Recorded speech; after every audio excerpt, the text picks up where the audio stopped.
Perfect. Hello and welcome to another episode of the Why We Travel podcast. Today we want to find out how you can save money and elongate your travels by traveling slowly. Now, I'm a slow mat myself, and other people are finding out that this is actually a very good way to travel around the world. So with me on the show today, I have Sara and Ryan. They're traveling for quite some time, and they're also slow mats, and we want to dive into this right now. So let's welcome them to the show. Hi, Sara. Hi, Ryan. How are you today? Hey, Klaus. Happy to be here. Hi, same for me. Nice to meet you. Also, I've never heard the term slow mad before. Yeah, right. I think I will use it from now on. Yeah, it's called slow nomading, so slow mat in short form, and I think that's the best way to describe what we're doing.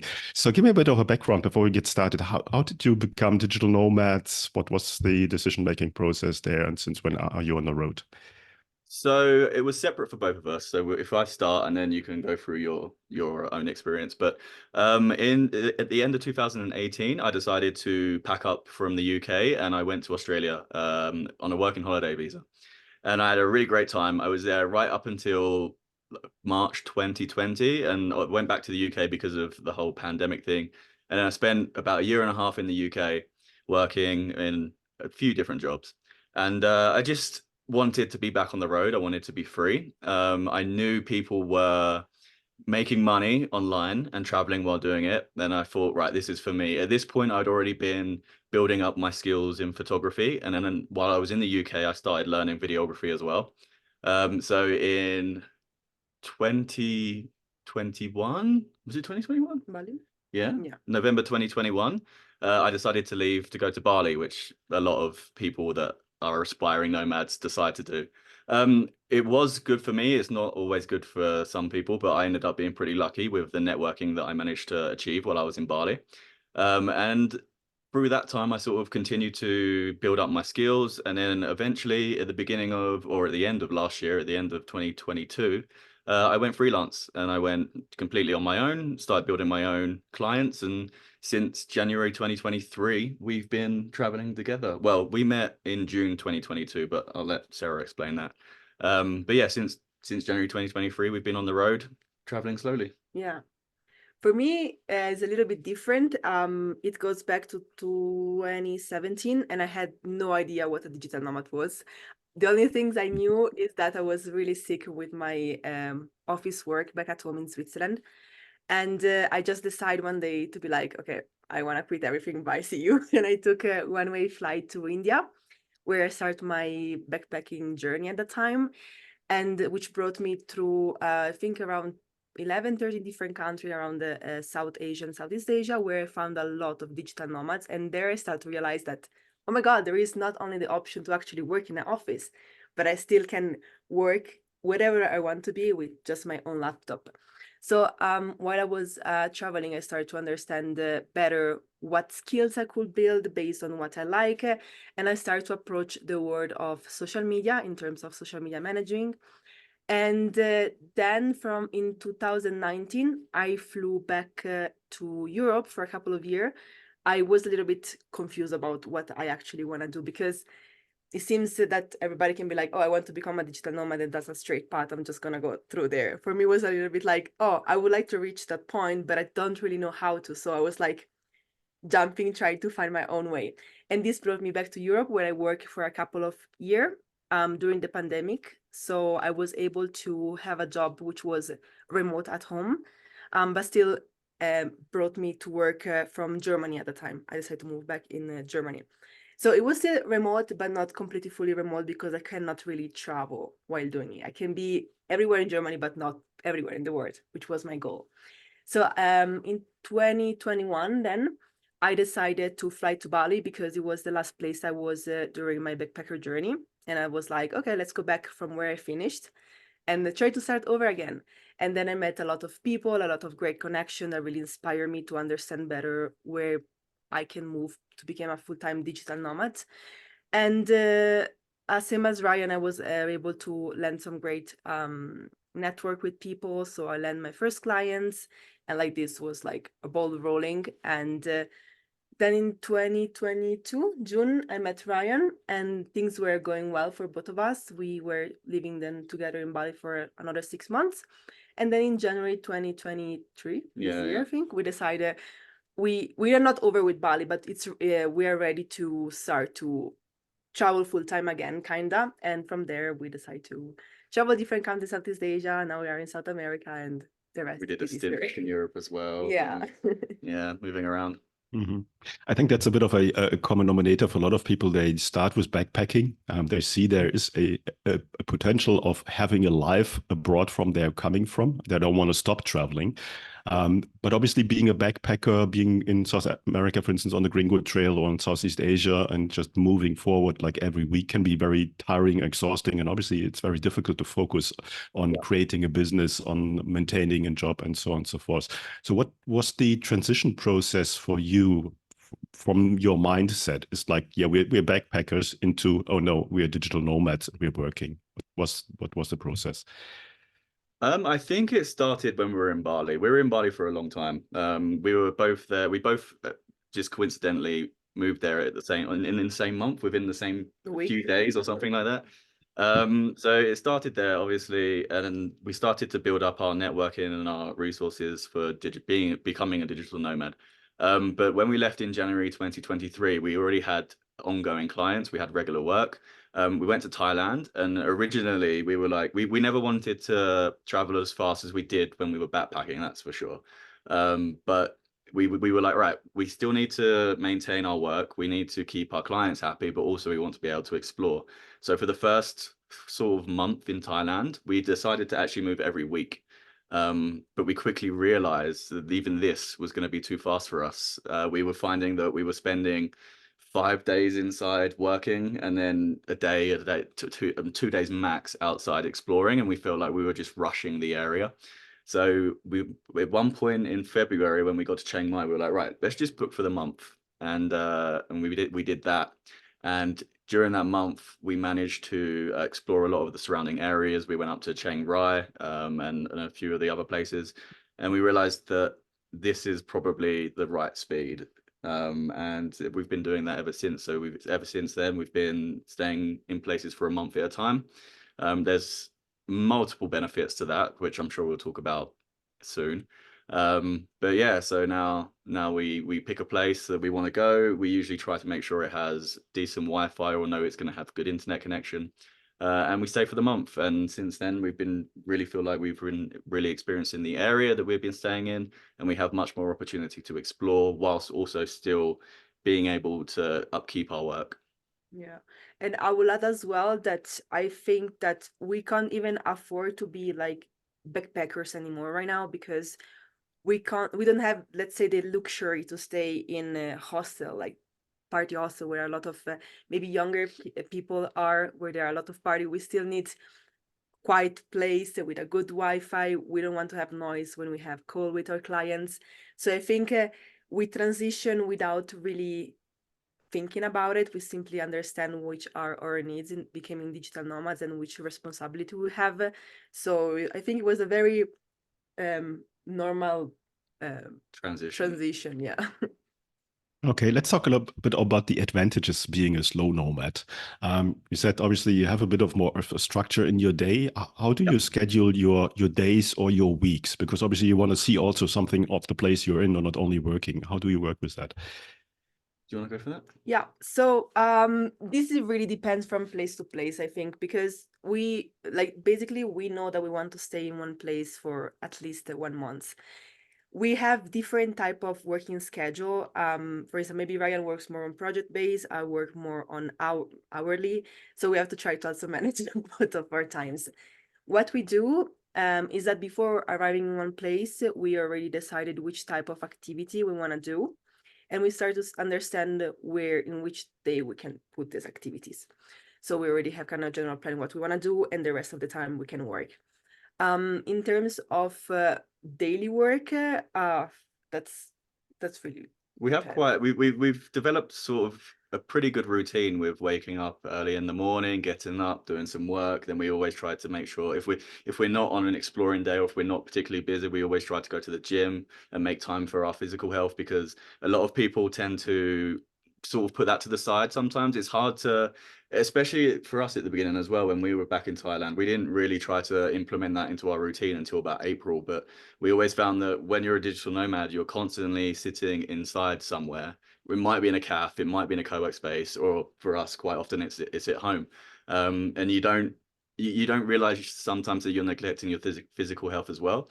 So yeah, and we also try to organize the trips, like Sarah says, in advance before we come, but we also try to put them on weekdays just because we can.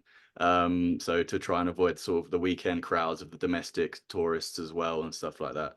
But yeah, we've over the last sort of 3 months especially, I think we've developed a very sort of productive routine that really helps us balance. Like Sarah said, hers is hourly, so she has something that she needs to deliver at the end of every week. I'm a video editor, so mine's are more projects. So I sort of just, I get my projects in, and then I usually deliver them within a week as well. But mine's a little bit more predictable. You have daily tasks that you need to do, whereas mine, I can sort of say, all right, this project needs to be done by, within the next week, but I can sort of put it off for a couple of days if I need to go explore, or I can just sit down and get it done.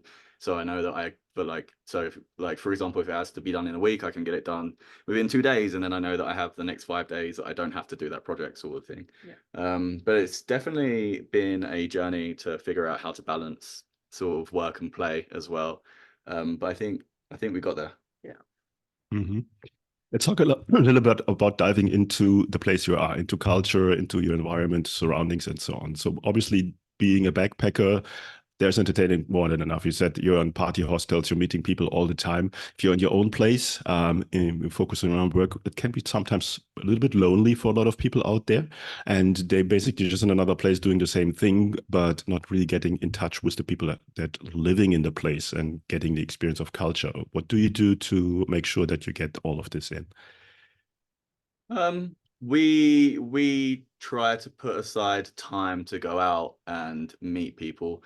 Just for example, last month we were in Lima in Peru, and we decided to try. We hadn't tried a pisco sour before, which, as you probably know, is very cultural here in Peru. So we went out and had a couple of them, and then we ended up just chatting to the table next to us, which were a group of Peruvians, and we joined them for the night. That was fun. This month has been very handy for us. We're staying in an Airbnb at the moment, which is a bit of a duplex, but it's within a family house sort of thing. So we actually spent Christmas with the family here, and I think we're going to spend New Year's with them as well, which is pretty cool. But it is one thing that we definitely struggle with, I think, is not the loneliness, because we have each other, but the social life is difficult because, as you mentioned, it's hard to get out and meet people when you need to sit inside and work. Sometimes we sign up to co-work spaces like we did last month, and we'll chat to a few people there. So I don't think we've ever actually there's plenty of obviously Facebook groups that you can join that they sort of arrange meetups and stuff, but I don't know if we've actually ever done any. I think that we struggle with the fact that even though we travel slow, we still stay in one place for 1 month. And we are so busy during that month that I feel that meeting someone is like the last thing that I'm gonna think about it. Because Ariane said we have each other, and we love partying and we love to talk to new people, but I think it's not something we necessarily looking for. I mean, we look forward, but it's, let's say, the last things that we have to think about it right now. But another way is that right now we are in South America, and is where we know less people, let's say. So we try to, in this case, this month we are staying together with this family, which is amazing. But when we were in Southeast Asia, we have more friends based a little bit all around. So it's also easier for us, let's say, let's meet someone in Kuala Lumpur, because we know that someone is gonna stay there. If we're going to go back to Bali, we know that there are people that we can hang out with. But I also think it helps that we're both very present on social media, and we have been for a long time, and we have a lot of I built my social media on travel photography, and I met a lot of travel photographers through Instagram.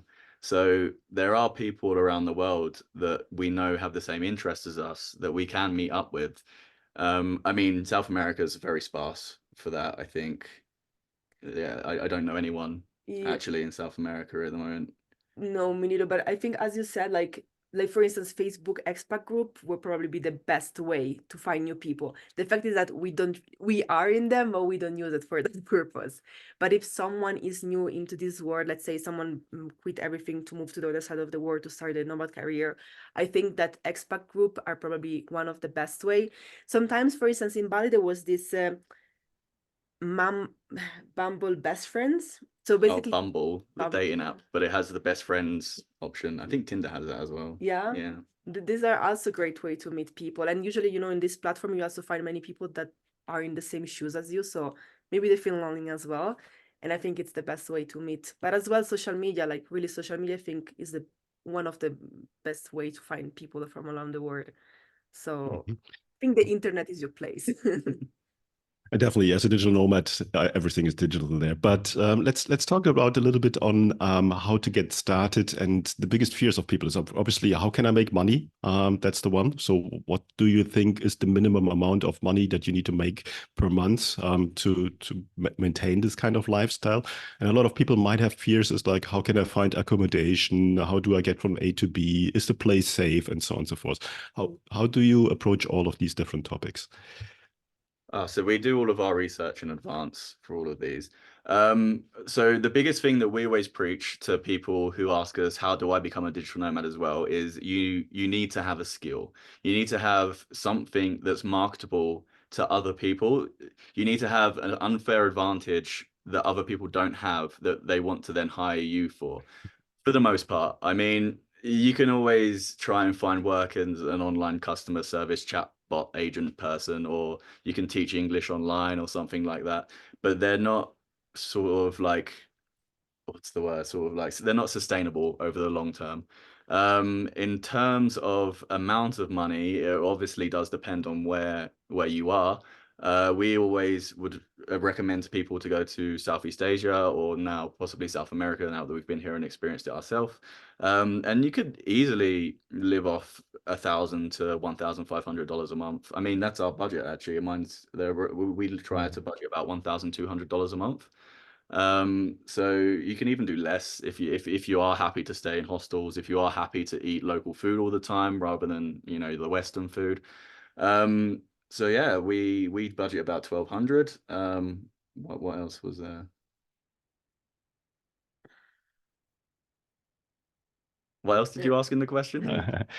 How do you approach finding accommodation, Yeah. getting information about the location, and so on? I think that's mainly on internet. Like for accommodation, we always relate to Airbnb. That so far we found great for finding long-term accommodation. Also because, again, like we have a budget, so staying one place for 1 month through Airbnb give us big discount, like between 20 and 40% discounts compared if we would book for only 2 weeks, let's say, there would be no discount. So that's a great way for us to budget, and it's something that I would definitely recommend. Another benefit of slow travel. Exactly, exactly.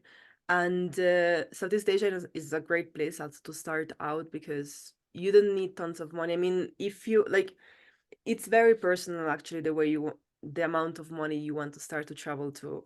I think it's like based on what you make you feel safe.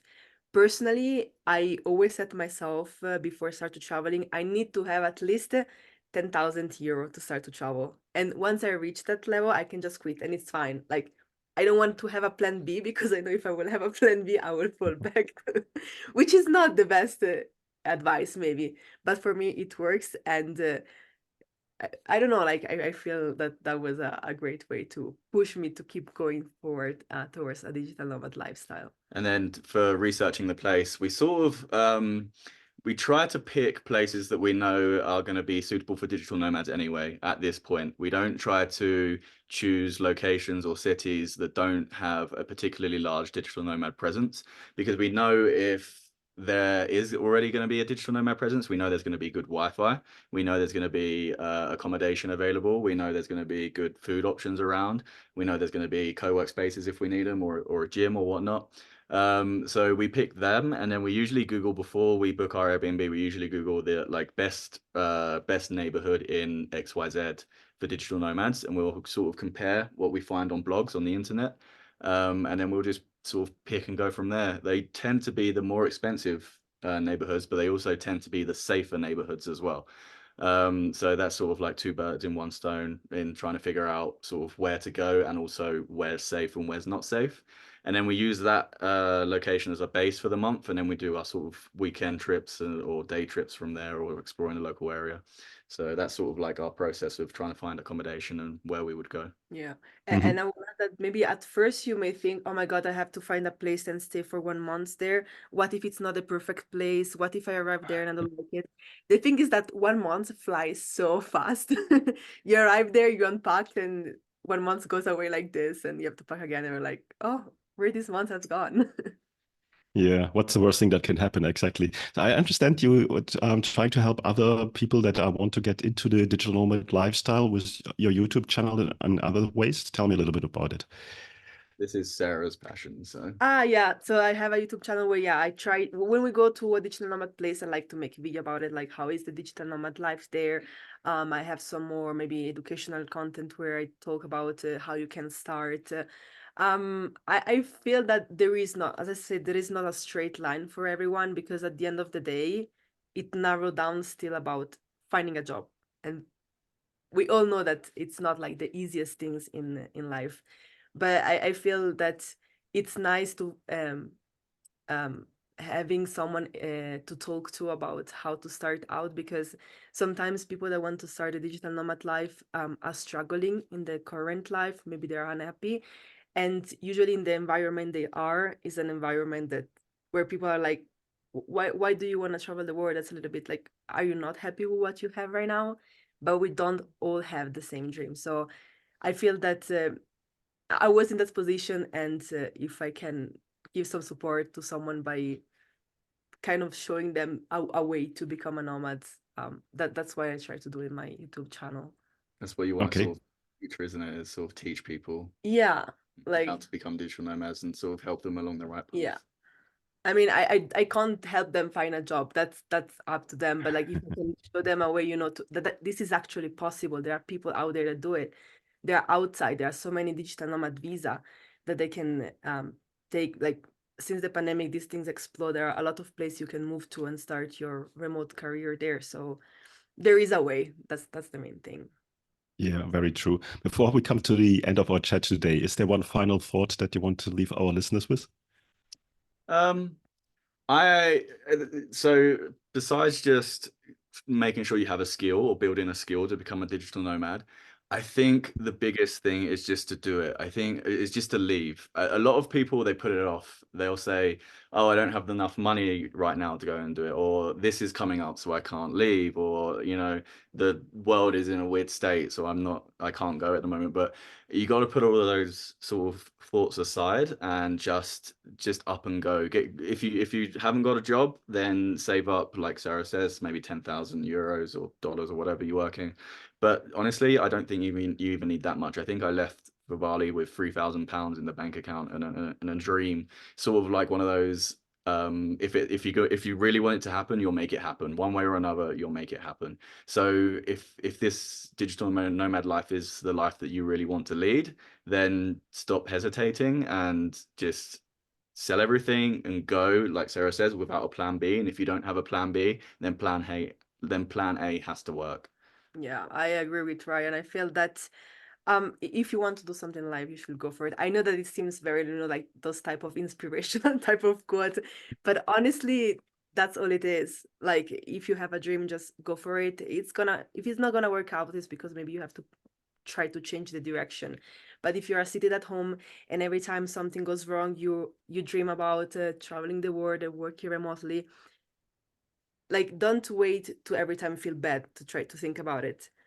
Think about it also when you are feel good, because you can use that as trigger to actually become a digital nomad and travel the world full time. True words, yeah. Where can people find out more about you guys and get in touch with you? So we've just started a new brand called Across Every Border, and we are across every border on YouTube, on TikTok, on Instagram. Instagram, our website, and on Pinterest.